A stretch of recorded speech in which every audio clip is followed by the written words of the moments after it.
The committee of the whole to order. We have three things on the agenda tonight.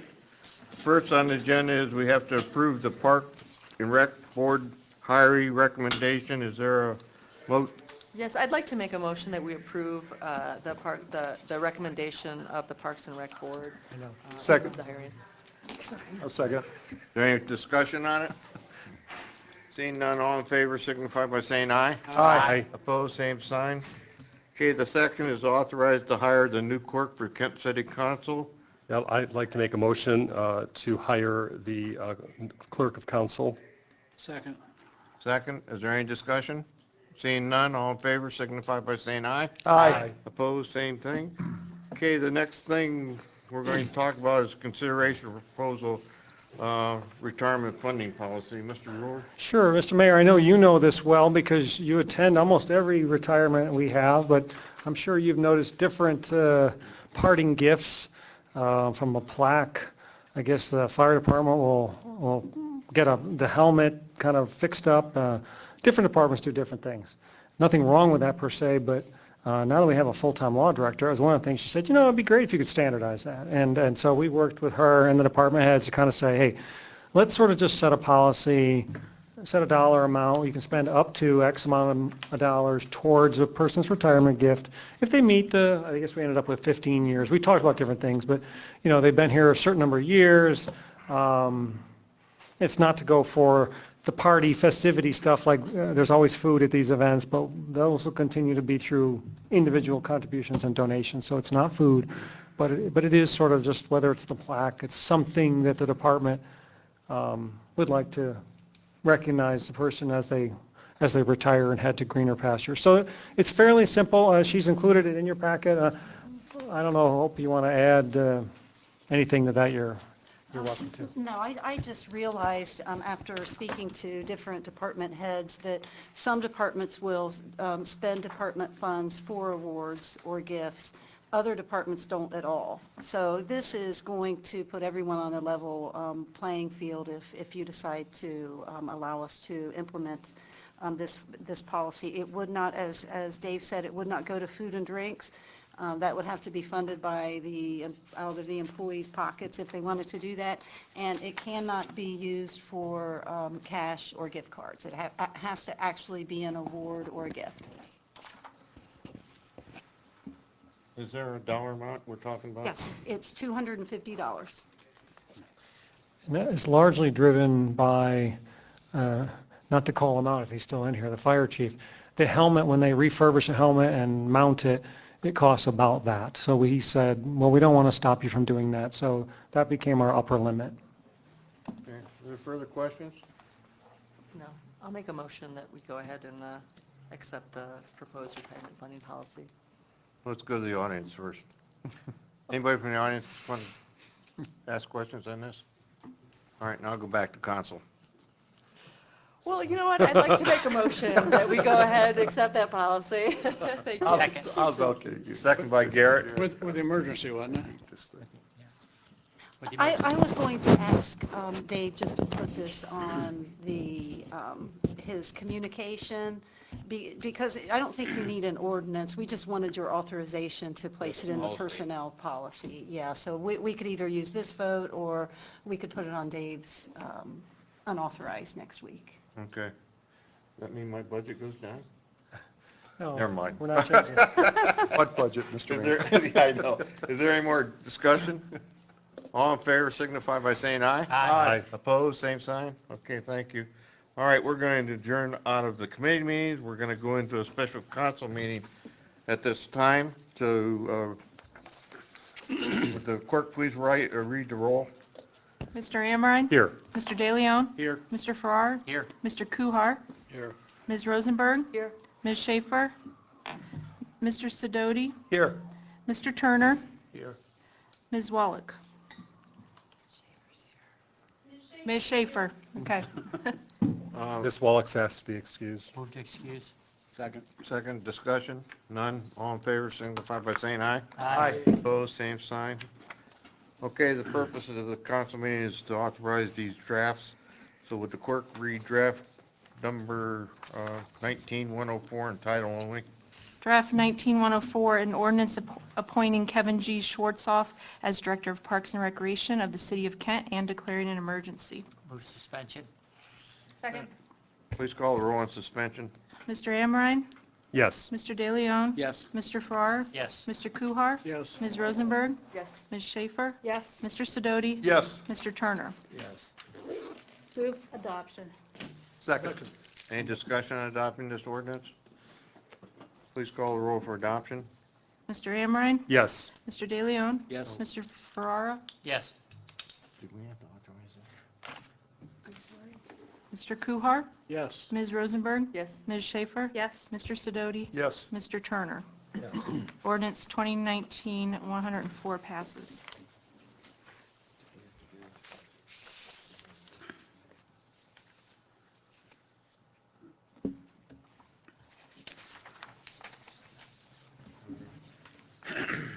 Excuse me, I put the cart in front of the horse. Can we go back to number 2 on our agenda? I need a motion to adopt these 2 ordinances. So moved. Second. Second. Any discussion? All in favor signify by saying aye. Aye. Opposed, same sign. I apologize, it's my fault. We did number 3, so it's done. Number 4, ordinance 19105. Would the clerk read that in title only? Draft 19105, an ordinance appointing Amy Wilkins as Clerk of Council of the City of Kent and declaring an emergency. Move suspension. Second. Please call the roll for suspension. Mr. DeLeone? Yes. Mr. Farrar? Yes. Mr. Kuhar? Yes. Ms. Rosenberg? Yes. Ms. Schaefer? Yes. Mr. Sidoti? Yes. Mr. Turner? Yes. Mr. Amrhein? Yes. Move adoption. Second. Any discussion on adopting this ordinance? Please call the roll for adoption. Mr. DeLeone? Yes. Mr. Farrar? Yes. Mr. Kuhar? Yes. Ms. Rosenberg? Yes. Ms. Schaefer? Yes. Mr. Sidoti? Yes. Mr. Turner? Yes. Mr. Amrhein? Yes. Ordinance 2019-105 passes. All right, special committee, or council meeting is adjourned at this time. Community development, Mr. Kuhar? Oh, I've got to find myself here. Oh, okay. The proposed amendment to backyard chicken regulations. Bridget? The chickens are back. Unfortunately, they're hopefully not here to roost. Are you back? Bad puns all around. Yeah. So, as you know, we adopted a backyard chicken ordinance last year that regulated the placement of coops and runs in R1, R2, and R3 zoning districts, residential zoning districts. One of the items that has come to our attention is I've had 2 residents request variances from those regulations, and we currently don't have anything in the code that allows that practice. So we actually utilize it in many other aspects of our administrative activities. So we mirrored it after one that we use for sidewalk variances. For example, Talmadge Avenue, we had a variance, a new house was going in, there was no sidewalk in a section of it, so the variance was reviewed by community development staff and a recommendation was made to the city manager. He either agrees or denies that recommended variance, and then that is also included in the communication to you. This would mirror that process. We'll gather the information in writing from the resident that is seeking the variance request. Will be evaluated by staff in basically by reviewing the regulations that have been adopted, and a recommendation would be made. If the homeowner is not happy with that recommendation and the city manager's ruling, they also can appeal it. So this is just putting that formalized procedure into the ordinance so that we have a mechanism to address those inquiries when they come. Heidi? Yeah, would you be able to say, as part of mitigating, like a solution, would you be able to ask the resident to bring letters from neighbors or something like that as to, well, you know, they realize that it's going to be closer than the ordinance allows? Yes, and actually, there was one on McKinney. The house, basically, the rear parcel abuts up to basically a tree farm. of which there are many acres. So the homeowner was able to obviously meet the side setback requirements, but wanted it to be a little closer in the back parcel because there was that acreage. She actually provided a letter from that homeowner saying that they are fine with that decision. So that kind of documentation has already been compiled, along with, we take aerial information as well of the parcel off the auditor's website to see that adjacency and to confirm that that is actually a resident that is affected by that setback change. Thank you. Roger? Yeah, Bridget, can you give a couple other examples of other areas where we have this process in place? The driveway is probably the sidewalk is probably the most common, where we use it with just a recommendation from staff. So Jen, the development engineer, will get, we had some on Newcomer, for example. Newcomer, there's been some new parcels that have been basically established and new homes going in. There have been requests for sidewalk to not be installed because we do require that with the frontage of any new property that's developed. But when there isn't existing sidewalk, it doesn't make sense to put it. However, we do have language in our code that if at any time the city were to install sidewalk, they would be responsible for covering that cost.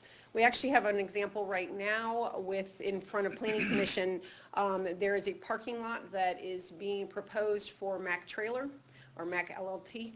And the frontage on the Silver Meadow side does not have sidewalk. Under our code, that developer would be required as part of this project to install that sidewalk. But because it isn't there now or continued in that area, it's reasonable to not. However, if the city ever does extend sidewalk, they'd be responsible for that portion that fronts their property. Thank you. Anyone else, council? Anybody from the audience like to speak to this? Back to council. Move adoption Second. with the emergency clause. All in favor of the motion, or discussion? Got any discussion? No? All in favor of the motion? Aye. Aye. Aye. Opposed? Thank you. Passes. Thanks. That concludes community development and finance. Health and safety, Mr. Amrhein. Yes, we have a staff report from Melanie on deer population management in city areas. As you may recall, or maybe you've experienced it yourself, the urban suburban deer population continues to grow, and in some areas it's become a nuisance, and some residents have called and asked what can be done about deer. And I can tell you, it's no simple matter. It's something that you can read about in cities all over the country. I'm not sure anyone's solved the problem. I would say in the big picture, ours is still in the sort of a category of a nuisance, and I say that from my entire flower bed in the front is nibbled off, so I experience it personally.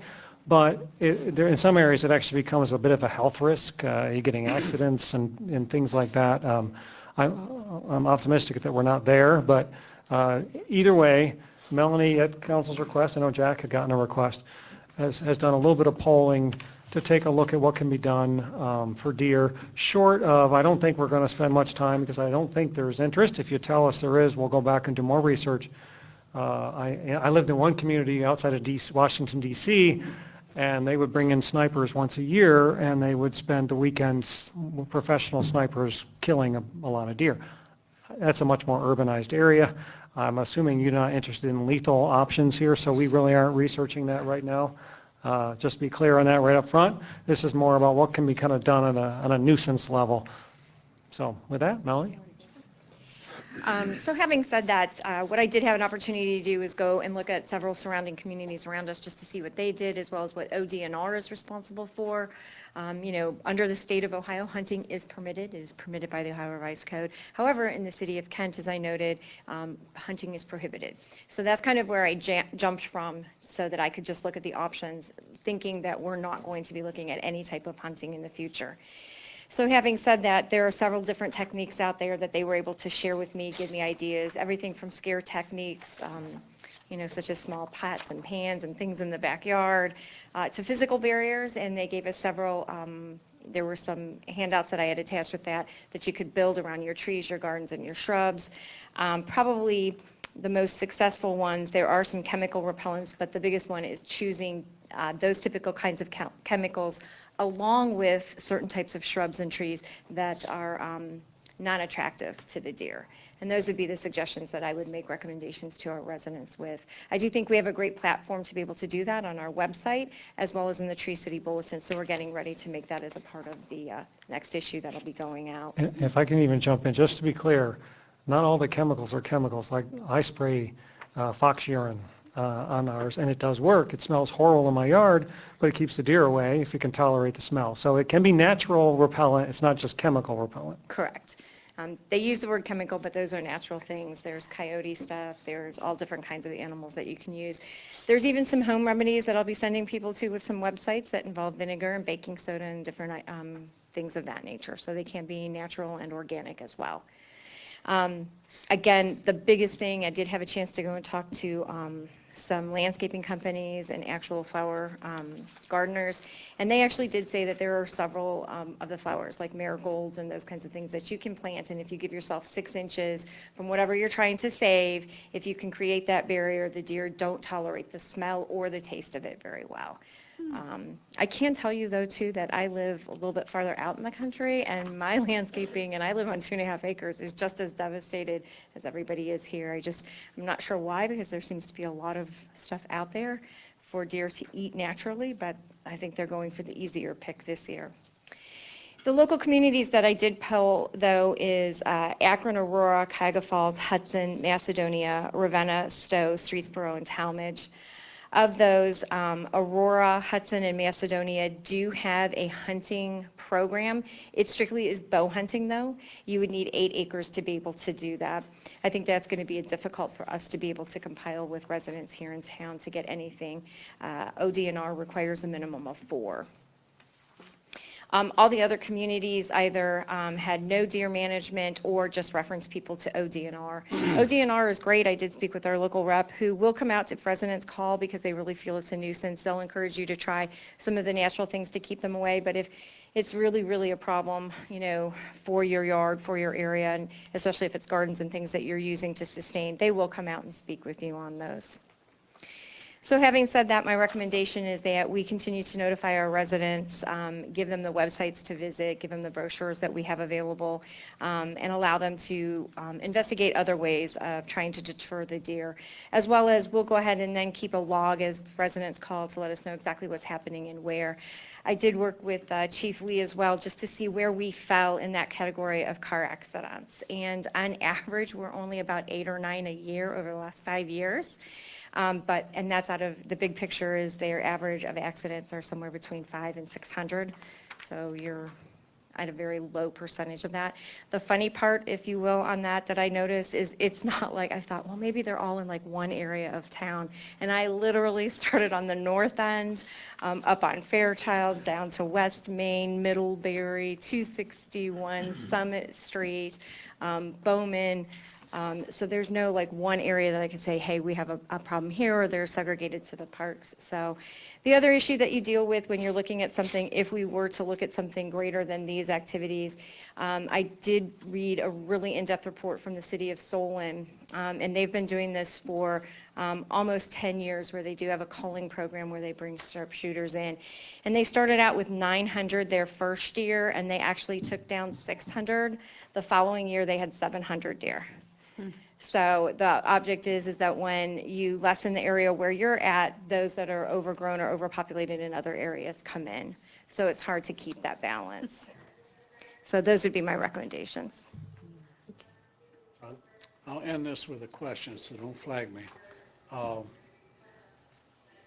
didn't know if you were aware of it, but with our situation, the deer reach over the marigolds to eat the dahlias, climb up the steps on the deck to eat the flowers out of the flower boxes. So I'm a little leery on the obstacles and barriers, but I wanted to know if you were aware that companies like OhioDeerControl.com quit using the coyote pee and stuff that smells horrible, and they have a new spray for deer that is mint smelling. That was a question. It was not what I ran across on my things, but I did hear, again, of some home things, along with vinegar, baking soda, and then there's a mint that you can use. Natural mint is another flower, if you looked on that list, that you can grow that would prevent them from coming around as well. And you have to start training them in the spring. No, I'm serious. You have to train them for a month with heavy applications, then they'll start staying away. That part is true, yes. That's my son. Any further questions from council? Anybody from the audience? So this was just a report, right? So Yeah, there's no action needed. Thank you, Melanie. That's all for health and safety. Finance, Mr. DeLeone? Yes, what are we doing here? Oh, use police vests? Yep, so Chief Lee had an employee retire. It wasn't part of the retirement gift package, but in his retirement, he has asked if he could be allowed to purchase the bulletproof vest that he wore during his time with the city. We haven't, at least to my knowledge, been asked that before, but I think he is, did you say he's going to be working somewhere where it made sense for him to have a vest? It's not a new vest, so, and it is sort of sized to fit him, and it's been his however many years he wore this particular one. But so the chief came and said, you know, it's one that we probably, it made sense. I mean, if it was brand new, maybe it would be less attractive necessarily. So she priced it accordingly, basically prorated it, total cost by the number of years it was worn, and he's agreed to pay the difference if council authorizes that. I don't know, Chief, did you want to say anything specific? No, I would just add that it would be hard for us to reuse, is all, because they are fit to the individual body type. He's worn it, so there's a lot of wear and tear from sweating and so forth. So it's not an attractive pass along to somebody else. So it would probably just sit on a shelf until it expired, until we just got rid of it. So why not sell it to somebody else who can use it, or sell it to him back so he can use it. He's going to, he's accepted a position as a detective at Uniontown PD. John? Just out of curiosity, what do you do with the vests when they're done with them? Well, there's a variety. Sometimes we'll take them out to the range and we will test ballistics on vests. Sometimes, if they still have some life to them, you know, we can pass them off to a new officer who's just coming on. We don't like to do that because we do, you know, different body sizes and Smell shapes. funny. Yeah, and they have been worn, sweat in, and, you know, so we try not to do that, but generally they'll sit on a shelf and then they go into a dumpster when they expire. Heidi? Would it make sense to do a policy rather than case by case? Because once other people hear this, maybe they'll want their vests too. And maybe we can provide a discounted price or something like that. Honestly, in my 10 years as chief, this is the first request I've ever got from an officer who wants to buy their vest back. Would it like serve as precedent, like for other potentials, so we don't have to make it into everything we put on our agenda takes people's time to process and things like that. So I'm just saying that Well, if we set a precedent, maybe that If would. there was a vest of 1-year-old, I probably wouldn't recommend a purchase back. But it would be at your discretion. If that is something that council wants to do, we could, again, put that in the city manager's report, and you could allow us to come up with a policy that would fit guidelines that the chief would think was fair. John, you have another question? Oh, Yeah, I didn't see. what is, they say before it expires, what is the certification time when you have to replace that It's vest? 5 years. So every 5 years, you have to replace a vest no matter what condition it's in. Yeah, it's based on the union contracts that they're replaced when they expire, and they're generally 5 years. Tracy? So if they just end up on the shelf, is there a reason why we don't just auction those off with other things, with a rider that says this expires in 2 years or 3 years or something like that? Liability. We could auction them off. I don't see why not, why we couldn't. I would be worried about the liability, but if there was a waiver involved, that would be a legal issue. I mean, that would be up to Hope to see if she would be allowable. And when I was in Cauga Falls, we donated a lot of vests. We changed vests, and we donated a lot of vests to, I believe it was some poor police departments down in southern Ohio that their vests were years and years old and had expired. Oh, so we can do that then. Instead of them sitting on a shelf, which they're just doing, we can do something like that. Okay? So I guess we can talk about that when we're talking about the other thing at the same time. Robin, do you have something? Yeah, well, all that being said, to auction off these vests to just like people in, isn't that a concern that you have people then who are armoring themselves for? Anybody can buy a vest, honestly, right now. You can buy those on the street? Yes. Well, not on the street, but I mean, specialty stores for police equipment, or you can get on the internet, and you don't have to be a certified law enforcement officer to have a vest. Oh, that's news to me, but, okay. Well, if that's what you're doing anyway, I just personally, you would rendering, a kind of body armor for the general public as opposed to legitimate, like a police officer or someone who really has a need and is being protected by that for the public. To have them kind of concerns me a bit, but, okay. I didn't know that they were just selling these off. Any other questions? Is there anyone from the audience that has a question? Back to Move to council. authorize the sale. Second. Okay, it's the sale of this, okay. This, we're talking about this one vest. Yeah, just this Okay. one. And John seconded. Further discussion? All those in favor? Aye. Okay, that passes. My racing impression. Mr. Coffey, We'll give them the count. tax rates in Portage County, John? Or John? It's all you. Up awful early. He's not even going to do it for you. That's sad, isn't it? Well, good evening. I am requesting, this is somewhat of our annual housekeeping item, but nonetheless, we do need to have a resolution, authorize a resolution to certify the amounts and rates on our, on our various levies, property tax levies to the county by October 1st each year. And of course, we're not advocating any, or we're not requesting any changes. We're simply reaffirming the existing rates that we have. Questions?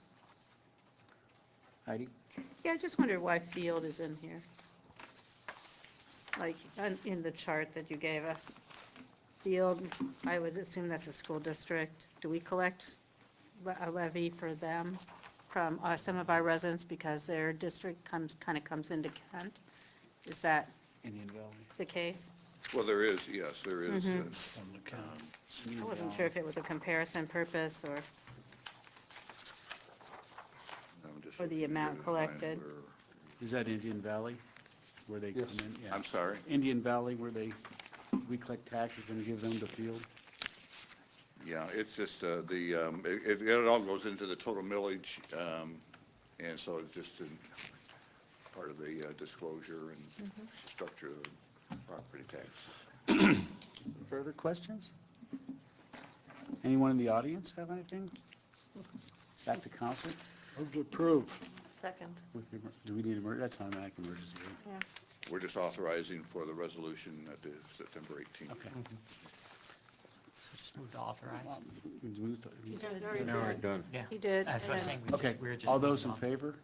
Aye. Opposed? That passes. Thanks. And just for your information, next month, we will be bringing to you that general levy, general operating levy to go on the ballot next year. That's the 1.16 levy, just as, well, unless you change them. Our recommendation will be as a renewal, but that's due. We've got to get that passed sometime next year, so hopefully, so. Okay. I think Mr. Bowling's up next. Authorization to apply for Ohio Municipal Bridge funding. It's going to be up here for a while. Jim's been at it again, trying to find other people's money to spend here in Kent, which is great. So ODOT manages the majority of the Ohio bridge programs, and he's already got them signed up to do, as you know, most of our bridges inspections. But he's also trying to secure some funding to actually repair a bridge. So that? Sure. You got tall tonight. I did. So Sunrise Drive on the west end of town, there's a bridge going over Fish Creek that leads to Gale Drive and a cul-de-sac, just about 18 homes. The last bridge inspection had the bridge coming in a little bit lower, which permitted it to be put on the municipal bridge program for funding for replacement. The bridge was built in 1968, typically had a design life of about 50 years. It's been rehabbed once in that 50 years. So we're looking to apply for replacement of the structure.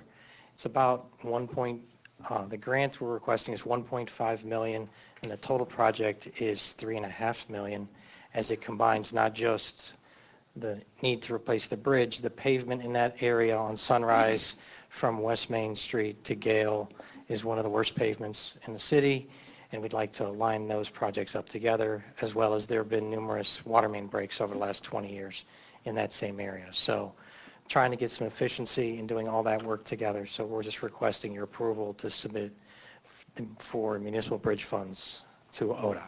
And what you might not, if you haven't actually been out there, there's only one way in and one way out. And so it's not like if something happens to this bridge, they can go out the back. There is no back. So we really do have to make sure this gets, it's not a panic situation now. It's just, it popped up on the radar screen to the point where it's now eligible for funding. So Jim's on it. Questions? Heidi? How are you going to replace a bridge when there's only one bridge? Typically, we replace half at a time. And One lane and then the other? yeah, one lane, and sometimes a temporary signal gets put up in place to allow traffic in and out. But with so little homes that this serves, we don't see traffic being a problem. It does raise the cost of construction up as we're doing it inefficiently. So.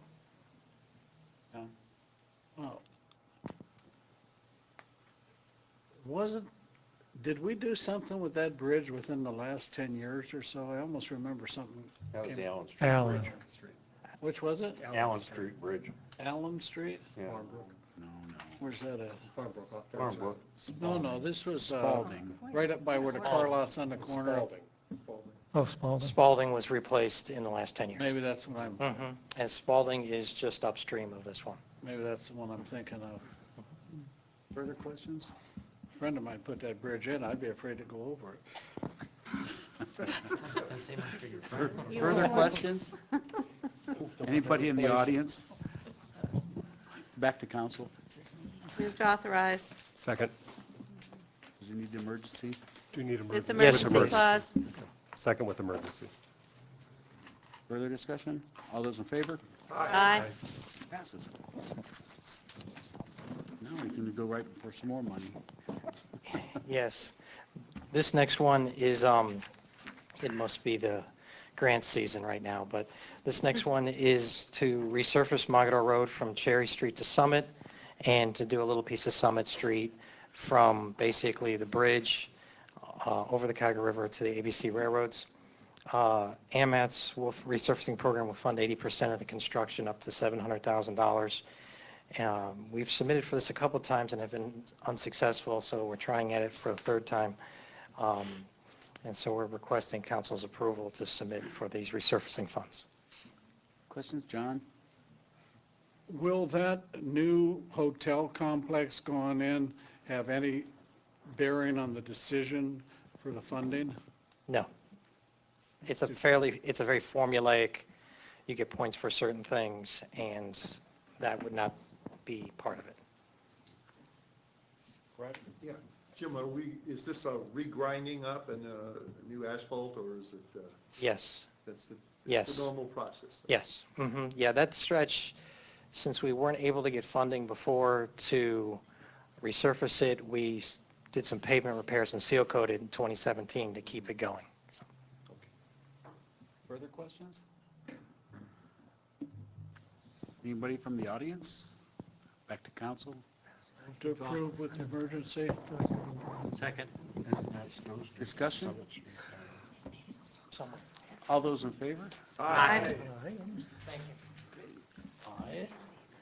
Sound Canadian now.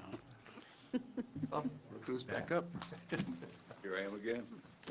I am requesting committee authorization of the appropriation amendment as I've outlined in my August 27th memo to the city manager, and be happy to answer any questions you might have. Questions from council?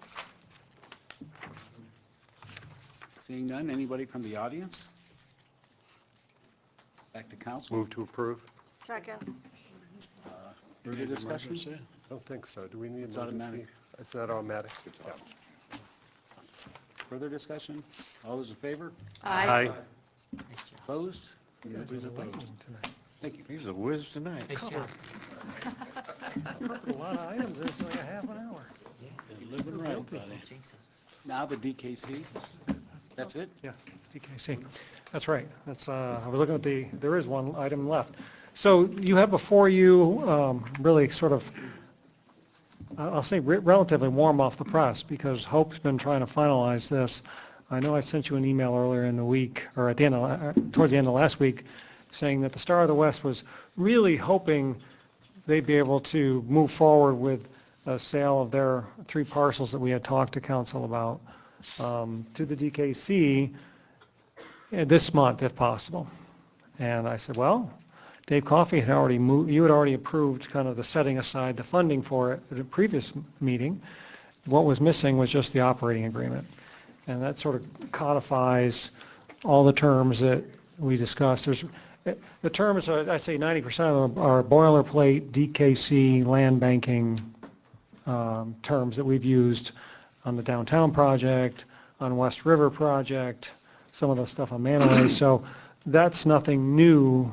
The only thing really is the price, which hasn't changed since we talked to you. It was $365 for 3 parcels.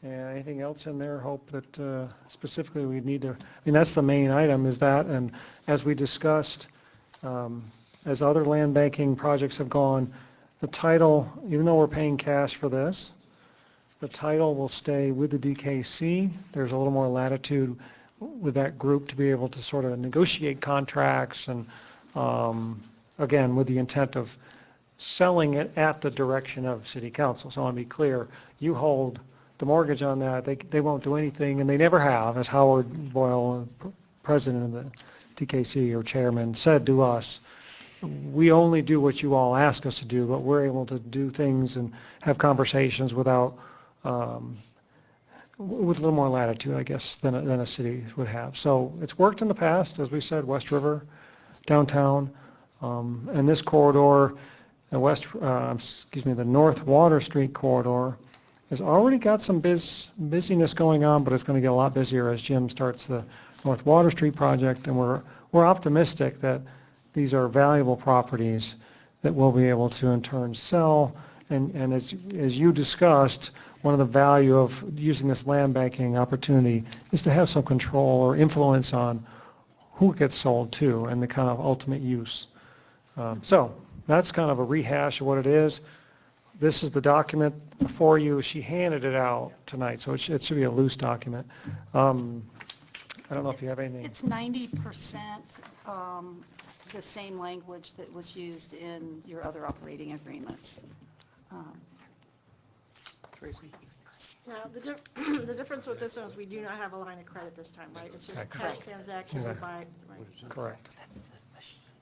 Further questions? Non-equipped. Questions from the audience? Back to council. Move to authorize with emergency. Second. Further discussion? All those in favor? Aye. Opposed? Abstain. 2 abstentions. No, you do have 1 no vote. 1 no vote. Uh-oh. 2 abstentions. I didn't hear a no. Do we have a, did it pass? You have 6. 6-1, 2 abstentions. We don't need a supermajority. Okay. And that does it. Except for- That's it. We got to go, we have an executive. Yes, I'd session. like to move an executive session in accordance with Ohio Revised Code, paragraph 121.22, section G, item 1, to consider the appointment, employment, dismissal, discipline, promotion, demotion, or compensation of a public employee or official, or the investigation of charges or complaints against a public employee, official, licensee, or regulated individual, unless the public employee, official, licensee, or regulated individual requests a public hearing. I don't know if that's the same, is that the That's same? the one? motion. Roll call. Yes. Second. Roll call. Mr. Amrhein? Yes. Mr. DeLeone? Yes. Mr. Ferrara? Yes. Mr. Kuhar? Yes. Ms. Rosenberg? Yes. Ms. Shaffer? Yes. Mr. Sidoti? Yes. Mr. Turner? So yes, and Ms. Wallach? Yes. Okay, we'll take 5-minute recess for you to If any students' signatures.